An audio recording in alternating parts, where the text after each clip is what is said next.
حضرت انس نے پوچھا یا رسول اللہ آپ کو غسل کون دے گا؟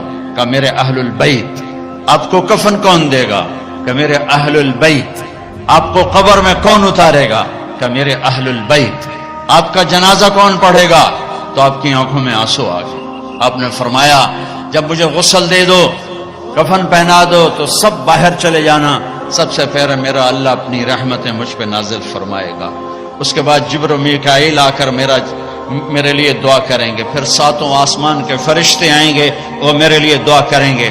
ہمارے نبی کا جنازہ ایسے نہیں ہوا کہ امام اور مقتدی، اور پھر اس کے بعد میرے اہل البیت کے مرد آئیں گے اور وہ میرے لیے کھڑے ہو کر دعا کریں گے، پھر وہ چلے جائیں گے، ان کی عورتیں آئیں گی، پھر وہ چلی جائیں گے، ان کے بچے آئیں گے، پھر وہ چلے جائیں گے، ان کے غلام آئیں گے، اس کے بعد مہاجرین آئیں گے، وہ میرے لیے دعا کریں گے، پھر وہ چلے جائیں گے، ان کی عورتیں آئیں گی، پھر اس کے بعد ان کے بچے آئیں گے، اس کے بعد ان کے غلام آئیں گے، پھر انصار آئیں گے، وہ میرے لیے دعا کریں گے، پھر ان کے بعد ان کی عورتیں آئیں گی، پھر ان کے بچے آئیں گے، پھر ان کے غلام آئیں گے، پھر مجھے میرے اللہ کے سپرد کر دینا۔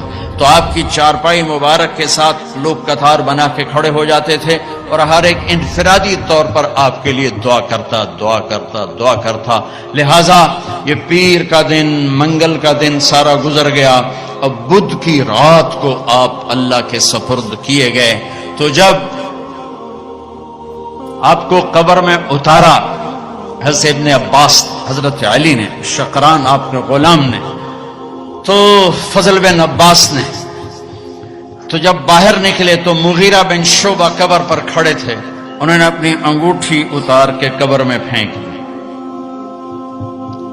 حضرت علی سے کہنے لگے علی میری انگوٹھی گر گئی ہے، نکال لو، انگوٹھی نکال لو۔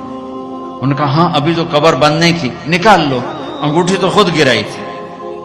نیچے گئے اور جا کر اللہ کے نبی کی جسم سے لپٹ گئے اور آپ کے بوس سے لینے لگے، دھاڑے مار کے رونے لگے۔ وہ انگوٹھی بہانہ بنایا تھا، آپ سے لپٹ کے چومنا چاہتے تھے، رونا چاہتے تھے۔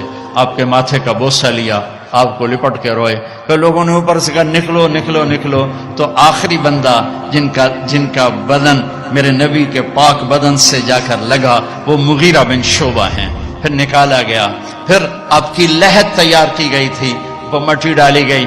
جب باہر نکلے تو حضرت انس فرماتے ہیں جناب بی بی فاطمہ رضی اللہ تعالیٰ عنہ کھڑی تھیں کہ اطابت نفوسکم ان واریتم علی رسول اللہ التراب، کس جگر سے تم نے دو جہان کے رسول کو مٹی میں چھپایا، کس جگر کے ساتھ تم نے ان کے اوپر مٹی ڈالی۔